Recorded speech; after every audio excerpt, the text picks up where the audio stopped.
नमस्कार, संस्कृति यात्रा में आप सभी दर्शकों का हार्दिक स्वागत है। मैं हूं प्रीति सिंह। ये केवल एक यात्रा नहीं बल्कि अनुभूति है। एक ऐसे भारत की जहां हजारों संत महात्माओं ने अपने अपने काल में समाज को धर्म और दर्शन के सामंजस्य से उत्पन्न एक आदर्श जीवन शैली का मार्ग दिखाया है। इनमें से कई संतों ने धर्म और दर्शन के अतिरिक्त समाज में फैली कुरीतियों के दमन के लिए भी जन जागरण किया। समुदाय विशेष और लिंग विशेष के प्रति समाज में प्रचलित असमानताओं का विरोध करके एक समान समाज का प्रचार किया। इन संतों के प्रयास काफी हद तक सार्थक हुए। इनके अनुयायी बढ़ने के साथ ही समाज में परिवर्तन स्पष्ट नजर आने लगे और इसका प्रमाण आज का परिष्कृत समाज है, जिसमें आप और हम समान रूप से जीवन निर्वाह कर रहे हैं। इसी के साथ आइए आगे बढ़ते हैं सांस्कृतिक झलकियों की ओर। संस्कृति यात्रा के पहले पड़ाव साप्ताहिकी में। इंदिरा गांधी राष्ट्रीय कला केंद्र के क्षेत्रीय केंद्र वाराणसी में श्री लाल बहादुर शास्त्री राष्ट्रीय संस्कृत विश्वविद्यालय और अन्य संस्थाओं के सहयोग से परंपराया सर्वधनम आधुनिक दृष्टया अनुप्रयोग शच विषय पर एक अंतर्राष्ट्रीय संगोष्ठी का आयोजन किया गया। उद्घाटन सत्र में प्रोफेसर के.ई. धरणीधर का सम्मान किया गया। संगोष्ठी के मुख्य वक्ता प्रोफेसर कृष्णकांत शर्मा ने परंपरा के संरक्षण के लिए ग्रंथों के साथ साथ विद्वानों के सम्मान की आवश्यकता पर भी जोर दिया। संगोष्ठी में 20 से अधिक विद्वानों ने शोध पत्र प्रस्तुत किए। इंदिरा गांधी राष्ट्रीय कला केंद्र के सदस्यों ने स्वच्छता पखवाड़े के दौरान केंद्र के सभी सदस्यों ने ये संकल्प लिया कि वो हर कोने को स्वच्छ बनाएंगे। इस प्रेरणादायक पहल का नेतृत्व किया केंद्र के सदस्य सचिव डॉक्टर सच्चिदानंद जोशी ने। उन्होंने आईजीएनसीए के सभी कर्मचारियों को ये शपथ दिलाई। स्वच्छता की इस महत्वपूर्ण मुहिम के तहत आईजीएनसीए अपनी भूमिका का तो निर्वाह कर ही रहा है, साथ ही दूसरों को भी इस संकल्प से जोड़ने का प्रयास कर रहा है। इंदिरा गांधी राष्ट्रीय कला केंद्र में माननीय प्रधानमंत्री श्री नरेंद्र मोदी के संस्कृति संबंधी विचारों और भाषणों के संकलन संस्कृति का 5वां अध्याय का लोकार्पण किया गया। इस महत्वपूर्ण पुस्तक का विमोचन जूना अखाड़ा के प्रमुख आचार्य महामंडलेश्वर पूज्य स्वामी अवधेशानंद गिरी जी महाराज ने किया। कार्यक्रम की अध्यक्षता की राज्यसभा के उपसभापति श्री हरिवंश ने और मुख्य अतिथि रहे आईजीएनसीए के अध्यक्ष श्री राम बहादुर राय। इस अवसर पर आईजीएनसीए के सदस्य सचिव डॉक्टर सच्चिदानंद जोशी भी मंच पर उपस्थित रहे। इस पुस्तक में माननीय प्रधानमंत्री श्री नरेंद्र मोदी के 2015 से लेकर 2024 तक के कुल 34 भाषणों को संकलित किया गया है, जिनमें भारतीय संस्कृति, परंपराओं, आध्यात्मिक मूल्यों और विरासत जैसे विषयों पर उनके विचारों को प्रस्तुत किया गया है। पुस्तक का संकलन किया है डॉक्टर प्रभात ओझा ने और पुरोकथन लिखा है श्री राम बहादुर राय ने। साप्ताहिकी के बाद आगे चलते हैं अपने अगले पड़ाव विशेष की ओर। आज हम आपको लेकर चल रहे हैं असम, एक ऐसी धरती जिसे महान संत श्रीमंत शंकरदेव ने 15वीं और 16वीं सदी के मध्य पावन बनाए रखा। वो केवल एक धर्मगुरु नहीं बल्कि एक दूरदर्शी समाज सुधारक भी थे।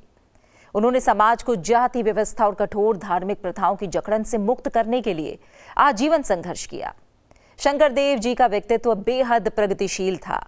उनका सपना था एक ऐसा भारत जहां समानता हो, समरसता हो और हर इंसान को बराबरी का अधिकार मिले। उनके अनुयायी उन्हें गुरुजन के नाम से जानते हैं। उनकी ये सोच न सिर्फ हमें इतिहास से जोड़ती है बल्कि एक ऐसी विचारधारा से भी जोड़ती है जो आज भी उतनी ही प्रासंगिक है। तो चलिए इस अनंत प्रेरक यात्रा की शुरुआत करते हैं फिल्म गुरुजन के कुछ खास अंशों के साथ।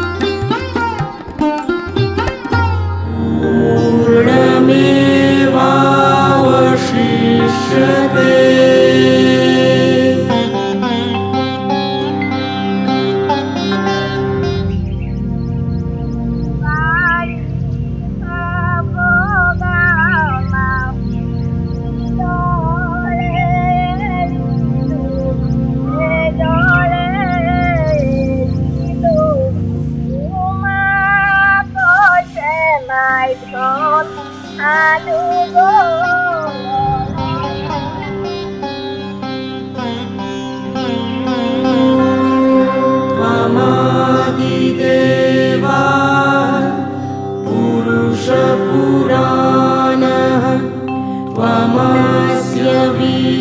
सर्वस्य परं निधानम् वेत्तासि वेद्यं सा परं साधाम त्वया ततं विश्वम् अनन्तरूपा।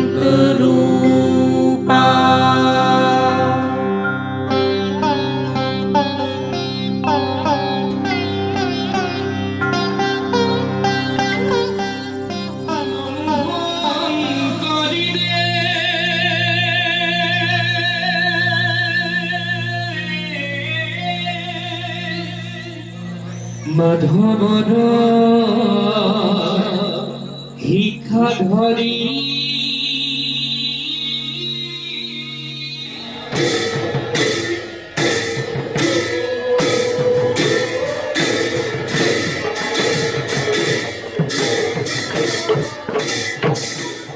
কংস শিশুপাল জৰাসন্ধ দন্তবক্ৰ আদি এই অহংকাৰীসকলক প্ৰথম তেনেকে হৈছিল তাৰে হ'ল আমাৰ বিজয়।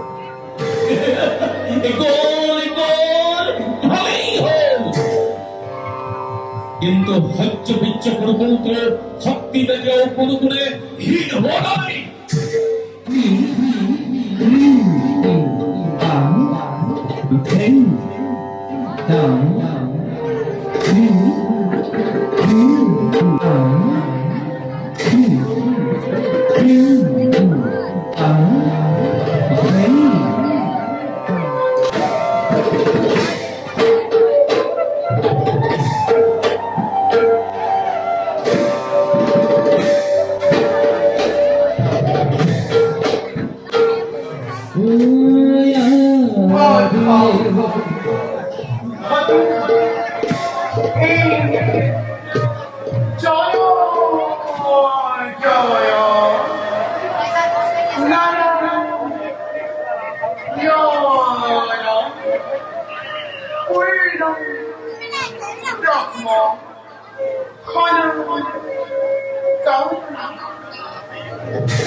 The meaning of Sanatana Dharma, you see, which is when we say religion, it becomes very complicated, and we may think what is so great, like, and even globalization time, it may not be that, it may not mean much so seriously. पल में तोला पल में माशा जीवन की इतनी परिभाषा देखो आँख से आगे जोड़ो उससे धागे मन तोरा सच्चा हीरा मन हीरा गाए मस्त फकीरा मन हीरा गाए मस्त फकीरा। कहा जाता है जाती रही भावना जैसी प्रभु मूर्ति देखी तिन तैसी।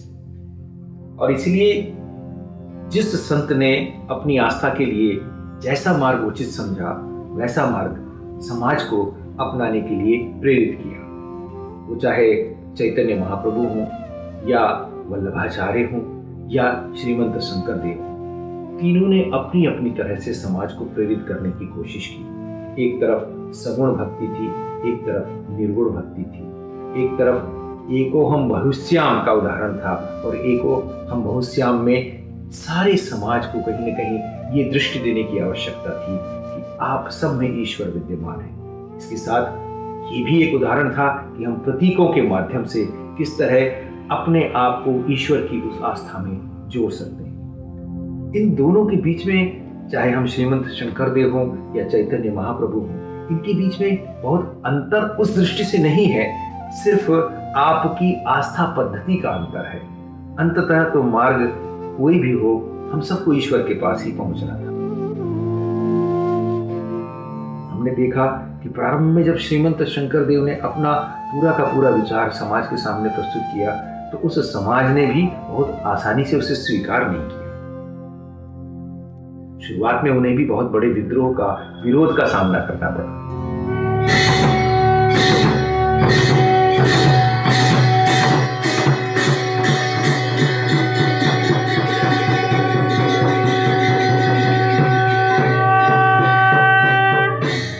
Again, here I see Sanatana Dharma and Buddha's relevance, like your mind. This is Ashtanga Marga, and all Buddha said you have to evolve a Buddha in you, or you have to become a Dija.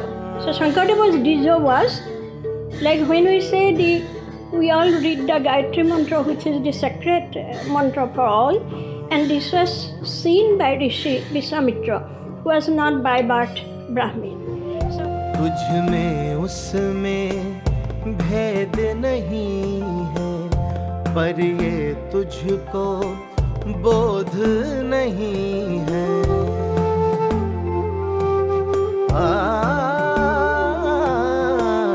तुझ में उसमें भेद नहीं है, पर ये तुझको बोध नहीं है। आगे देख उजाला उसका ओढ़ दुशाला, मन तोरा एक अधीरा, मन ही रगाए मस्त फकीरा, मन ही रगाए मस्त फकीरा।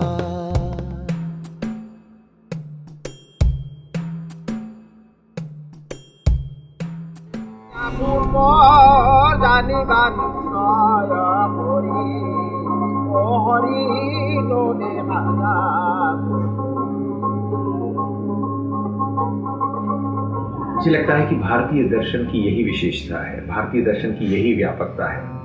हमारे यहाँ शैव भी हैं, वैष्णव भी हैं, शाक्त भी हैं, स्मार्त भी हैं। हमारे यहाँ सबके पास अपनी अपनी आस्था के स्थानों को चुनने का अधिकार है, और इसीलिए एक ही स्थान पर अलग अलग शक्तियों का, अलग अलग आस्था का भी आपको प्रात्यक्षिक मिल सकता है। और इस दृष्टि से मुझे लगता है कि असम की भूमि अपने आप में एक बहुत अनोखी भूमि है।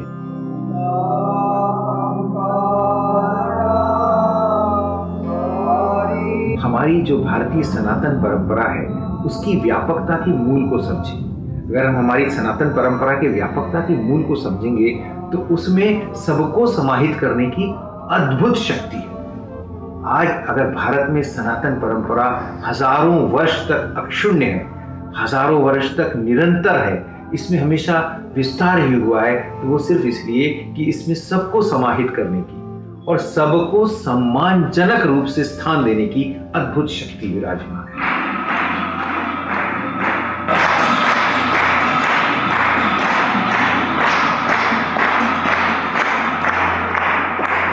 Of course, that was a Renaissance period. It was a spiritual wave period.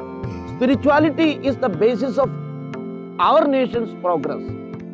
That's why in Bhagavad Gita also it has been clearly mentioned.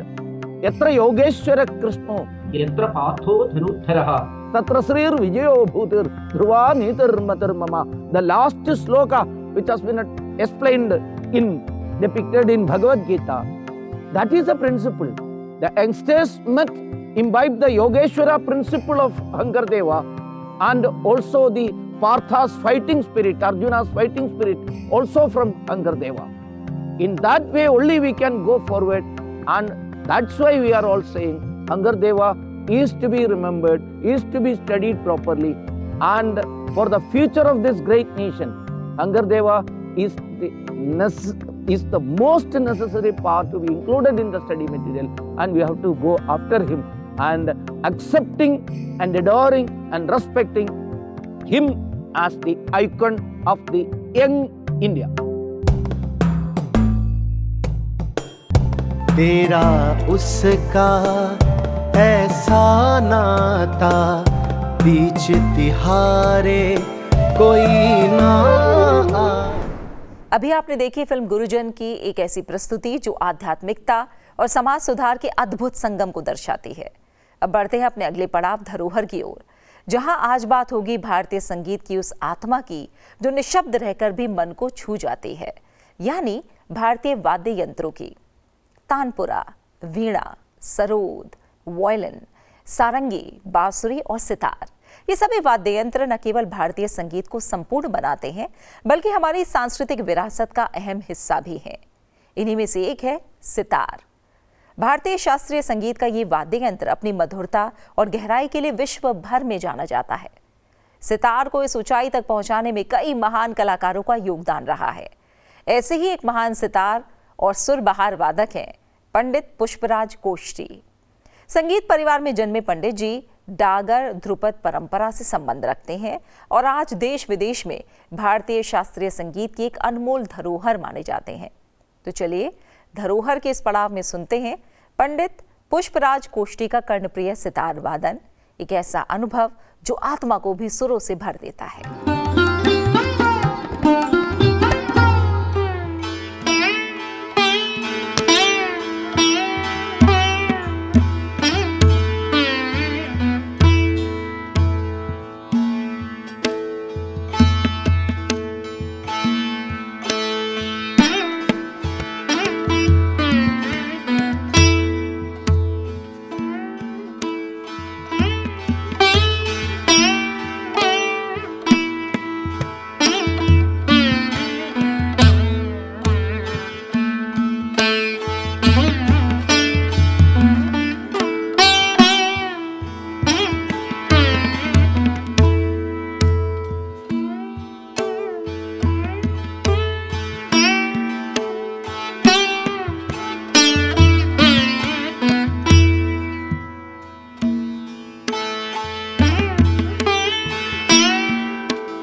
पंडित पुष्पराज कोष्टी का प्रसिद्ध सितार वादन सुनने के बाद आइए आगे बढ़ते हैं अगले पड़ाव माटी सुगंध की ओर।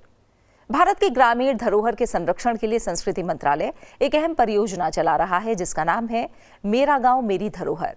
इसी प्रयास की एक झलक दिखाने आज आपको लेकर चल रहे हैं उत्तराखंड के रुद्रप्रयाग जिले में स्थित खूबसूरत गांव कालीमठ। यहाँ देवी काली का मंदिर स्थित होने के कारण कालीमठ गांव भारत के 108 शक्तिपीठों में से एक है। ये गांव अपने दिव्य वातावरण के लिए जाना जाता है। भगवान केदारनाथ के द्वार पर स्थित इस गांव को महाकवि कालिदास से भी जोड़कर देखा जाता है। तो संस्कृति यात्रा के अंतिम पड़ाव माटी सुगंध में चलते हैं कालीमठ गांव की ओर।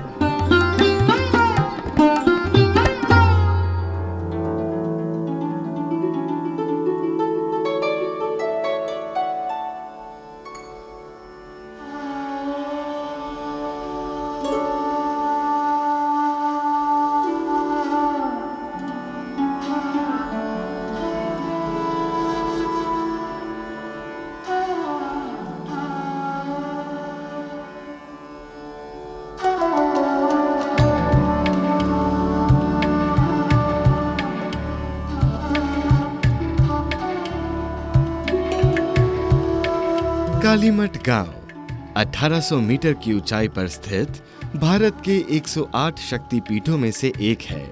ये गांव एक स्वास्थ्यप्रद और दिव्य वातावरण प्रदान करने वाली प्रकृति की गोद में स्थित है। कालीमठ गांव की आबादी 545 है, जिसमें कुल 111 परिवार रहते हैं। गांव में एक जूनियर हाई स्कूल है जो 1980 में स्थापित किया गया था।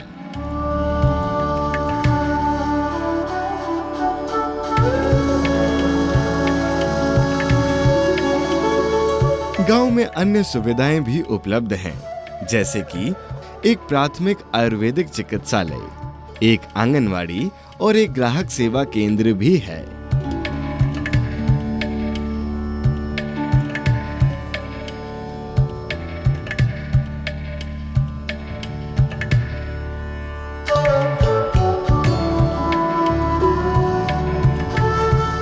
ग्रामीणों की आय का मुख्य स्रोत पशुपालन, खेती और पर्यटन है। यहाँ उगाई जाने वाली प्रमुख फसलें आलू, प्याज, राजमा और आड़ू है।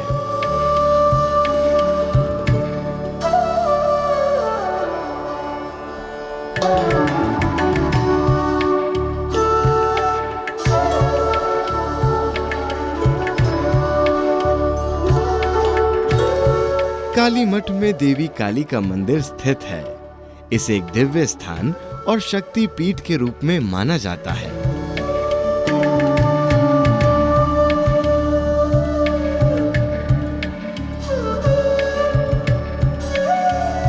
एक लोक कथा के अनुसार कालीमठ वो स्थान है जहां देवी काली ने राक्षसों को हराने के लिए 12 वर्षीय लड़की का रूप धारण किया था।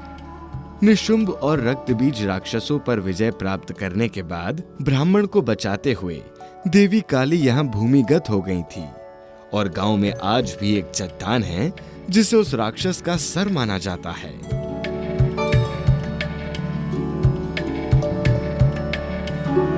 पास में ही भैरव मंदिर है।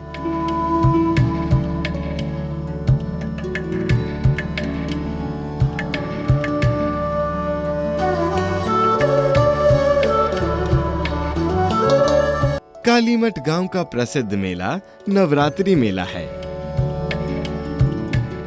मेले में कई प्रकार के सांस्कृतिक नृत्य आयोजित किए जाते हैं, जैसे पांडव नृत्य और भुगडोवाल नृत्य।